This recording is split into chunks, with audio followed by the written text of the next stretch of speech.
সম্প্রদায়ের একটি প্রতিনিধি দল দেখা করতে গিয়েছিল, সেখানে স্পষ্টভাবেই জামায়াতের আমির ডক্টর শফিকুর রহমান, আজকের বিরোধী দলীয় নেতা, তিনি বলেছেন যে তারা শরিয়া আইন রাখবেন না, দেশের প্রচলিত সংবিধান আইন অনুযায়ী তারা ক্ষমতায় গেলে দেশ পরিচালনা করবেন।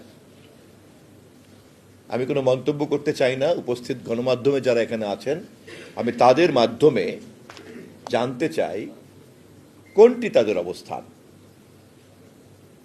আমি কোনো মন্তব্য করতে চাই না। আমি শুধু জানতে চাই তারা কি দেশের প্রচলিত সাংবিধানিক আইনকে মেনে শাসন ক্ষমতা পাওয়ার চেষ্টা করছেন, নাকি তারা শরিয়া আইন প্রতিষ্ঠা করার প্রতিশ্রুতি দিয়ে বা প্রতিজ্ঞা নিয়ে রাজনৈতিক, সাংবিধানিক এবং সংসদীয় তৎপরতা চালাচ্ছেন।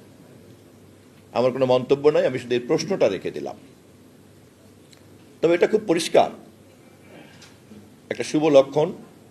আমরা লক্ষ্য করেছি যে এবারের নির্বাচনে 2 জন অমুসলিম সম্প্রদায়কে তারা মনোনয়ন দিয়েছেন। আমরা জামায়াত ইসলামের জন্মের লগ্ন থেকেই আমরা খেয়াল করেছি যে তারা ধীরে ধীরে অনেক পরিবর্তন এনেছেন।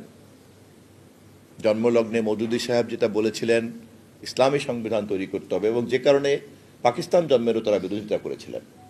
মুসলিম লীগের নেতৃত্বে পাকিস্তানের এই সংগ্রামকে তারা একটা প্রকৃত আদর্শভিত্তিক আন্দোলন মনে করেন নাই বলেই পাকিস্তান আন্দোলনের বিরোধিতা করেছিলেন। পাকিস্তান জন্মের পরে মেনে নিয়েছিলেন। আমরা খেয়াল করেছি 2012-তে রাজনৈতিক দলের নিবন্ধন বজায় রাখার জন্য তারা আরও বেশ কিছু পরিবর্তন এনেছেন। তাদের গঠনতন্ত্রে ছিল যে আল্লাহর আইন কায়েম করতে হবে, আল্লাহর শাসন কায়েম করতে হবে, সার্বভৌমত্ব, ইসলামী শাসন ব্যবস্থা ইত্যাদির ক্ষেত্রে তারা পরিবর্তন নিয়ে আসছেন।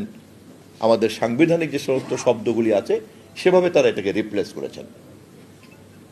আমরা সাধুবাদ জানাই যে এভাবে জন্মলগ্নের যে অবস্থান, সেখান থেকে যে ধীরে ধীরে পরিবর্তন হতে গত জানুয়ারি মাসের যে শরিয়া আইন বাতিল করে প্রচলিত আইন অনুযায়ী যে তারা রাজনীতি করার প্রতিশ্রুতি আমরা দেখেছিলাম পত্রিকায়, সেজন্য আমি ধন্যবাদ জানাই।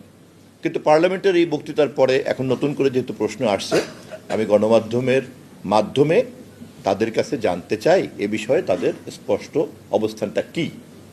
আমি আবারও বলছি, আমার কিন্তু কোনো মন্তব্য নাই।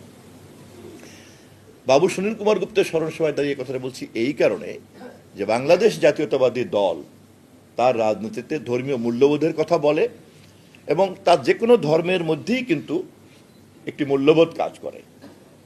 অতএব ধর্ম চর্চা আলাদা হতে পারে, কিন্তু ধর্মীয় মূল্যবোধ কিন্তু সব সমান। কোনো ধর্মেই কিন্তু পাপের পক্ষে কথা বলে না বা পুণ্যের বিরুদ্ধে কথা বলে না। এটাই হচ্ছে ধর্মীয় মূল্যবোধ, যা সকল ধর্মের মধ্যেই বিরাজ করে। কিন্তু ধর্ম চর্চা, আচার আচরণ, রীতি প্রথা, এই নর্মস, এগুলি হয়তো নানানভাবে আমরা করতে পারি। একটা রাষ্ট্র এবং সমাজের দায়িত্ব হচ্ছে সকল ধর্মের মধ্যে ধর্মীয় মূল্যবোধের এই সারবস্তুকে ঐক্যবদ্ধভাবে তুলে ধরা।